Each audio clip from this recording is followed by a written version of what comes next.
अवधूत चिंतन श्री गुरुदेव दत्त श्री स्वामी समर्थ. नमस्कार प्रेमळ भक्तांनो.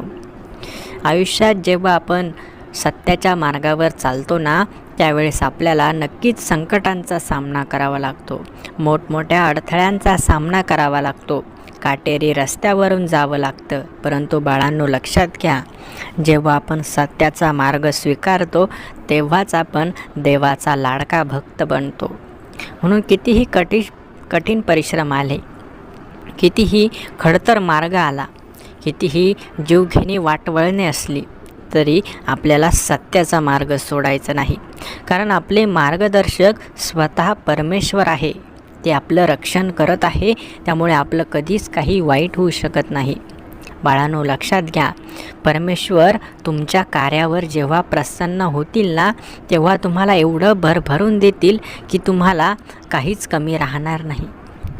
जेव्हा परमेश्वर प्रसन्न होतात ना, तेव्हा आपल्याला एवढं सर्व काही ते देतात की आपल्याला त्यांच्याकडे मागायला दुसरी गोष्ट उरत नाही. म्हणून बाळांनो, लक्षात घ्या, तुम्ही कितीही शिकलेले असू द्या किंवा अडाणी असू द्या, परंतु परमेश्वराच्या ज्ञानापुढे तुमचं ज्ञान काहीच नाही. परमेश्वराला भविष्यातील गोष्ट माहीत आहे, तशी आपल्याला भविष्याची कुठलीच गोष्ट माहीत नाही. आपल्याला उद्या काय होईल किंवा पुढील 5 मिनिटामध्ये काय होईल हे सांगता येत नाही. म्हणून आजचा हा सुंदर व्हिडिओ शेवटपर्यंत नक्की बघा, कारण पुढील 5 मिनिटे तुमच्यासाठी खूप महत्त्वाची आहेत.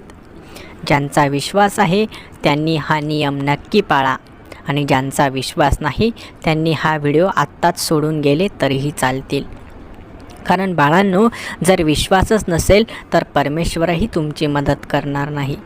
आणि जर खरोखर मनातून विश्वास असेल ना, श्रद्धा असेल ना, देवाबद्दल प्रेम असेल ना, तर देव तुमची प्रत्येक गोष्ट पूर्ण करतील.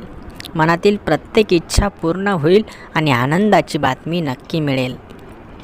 जीवनात फक्त श्रद्धा आणि विश्वास असायला हवा. जर आपण एखाद्या गोष्टीसाठी प्रयत्न करत असू ना, तर आपण त्या गोष्टीबद्दल एकदा हरू, दोनदा हरू, तीनदा हरू, 10 वेळा हरू, परंतु एकदा तरी देव तुमची गोष्ट नक्की ऐकतील. म्हणून प्रयत्न करत राहायचे आणि हार अजिबात मानायची नाही. कारण बाळांनो, देवाच्या दरबारात थोडासा विलंब जरूर आहे, परंतु निराशा मात्र कोणालाच नाही. देव प्रत्येक गोष्ट देतात, परंतु परीक्षा बघूनच देतात. देव प्रत्येक गोष्टीसाठी आपलं म्हणणं ऐकतात, परंतु त्यासाठी मनामध्ये तेवढी भावना असायला हवी. आपण आपलं काम झालो की परमेश्वराला विसरून जातो, परंतु बाळांनो, असं करू नका. संकटकाळी जेव्हा कोणीच दिसत नाही ना, तेव्हा फक्त भगवंत दिसतात. जेव्हा रात्रीच्या अंधारामध्ये आपल्याला भीती वाटते ना, तेव्हा आपल्या तोंडातून आपोआप भगवंताचं नामस्मरण येतं. म्हणून हे कुणाला सांगण्याची गरज नाही, ते आपोआप मनातून येत असतं. म्हणून मनातील भक्ती दाबू नका, मनातील भक्ती मोकळे होऊ द्या. देवाचं नामस्मरण तुमच्या तोंडामध्ये नेहमी असू द्या. तुम्हाला कधीच कसली कमी पडणार नाही. बाळांनो, फक्त श्रीमंतीवर किंवा गरिबीवरती जाऊ नका, तर तुम्ही किती सुखी आहात याला जास्त महत्त्व आहे. तुमच्याकडे खूप पैसा आहे, परंतु जर तुम्ही शारीरिक आजाराने ग्रासलेले असाल तर तो पैसा काहीच कामी येणार नाही. तुमच्याकडे खूप पैसा असेल, परंतु जर तुमच्या मनाला अजिबात शांतता लाभत नसेल, रात्री झोप येत नसेल, तर त्या पैशाला कवडीचीही किंमत नाही. म्हणून आपल्याला रात्री शांत झोप हवी आहे. आपलं मन समाधानी हवं आहे. आपली होणारी चिडचिड कमी व्हायला हवी आहे. आपल्या घरात सर्व सुखी, समाधानी, आनंदाने नांदायला हवेत. हेच खरं आपली धनदौलत आहे. पैसा येतो जातो, पैसा फक्त गरजा पूर्ण करतो, ना की सुख समृद्धी देतो. सुख समृद्धी आपल्याला फक्त परमेश्वरच देऊ शकतात.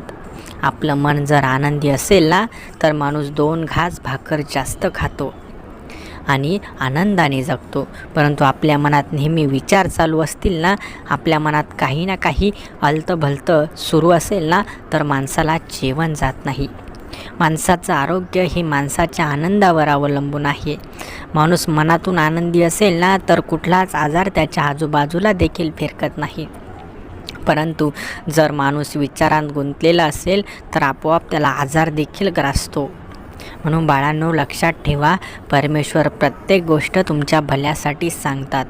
म्हणून पैशाच्या मागे पळू नका, तर सुखी कसं राहता येईल, समाधानी कसं राहता येईल याला महत्त्व द्या. माणूस फक्त इतरांच्या आशेवर जगत आहे. इतर लोक पुढे चालले ना, तर आपण मागे का राहतो याचा विचार करतोय. लोक फक्त दुसऱ्यांकडे बघून स्वतःला सुधारायचा प्रयत्न करत आहे. परंतु बाळांनो, तुम्ही मनातून सुधारायला हवं, ना की बाहेरून सुधारायला हवं. तुम्ही कपडे कसे घालताय ना याला महत्त्व नाही, तर तुमच्या मनात काय विचार आहे हे महत्त्वाचं आहे. तुम्ही जरी मळके कपडे घातले ना, परंतु तुमचे विचार जर उच्च असले ना, चांगले असले ना, तर तुम्हाला देव कधीच काही कमी पडू देणार नाही. परंतु फक्त कपडे चांगले घालायचे आणि मनामध्ये नकारात्मक आणि वाईट विचार ठेवायचे असं करू नका.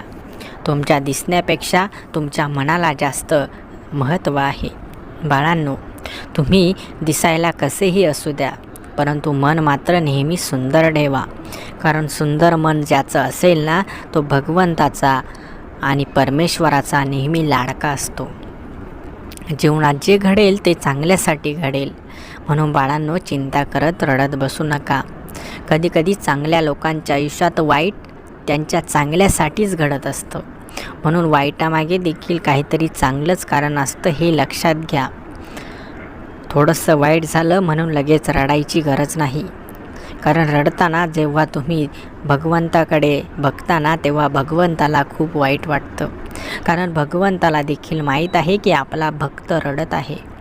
बाळांनो, सर्व काही आपल्याच हातात आहे. भगवंत आपल्याला सांगत आहे, आपण फक्त ऐकायचं. अशा एक दिवस उजेडणार आहे ज्या दिवशी आपल्याला देवाकडे मागायला काहीच उरणार नाही. आपण परिपूर्ण असू, परंतु तेव्हाही आपल्याला भगवंताची साथ सोडायची नाही.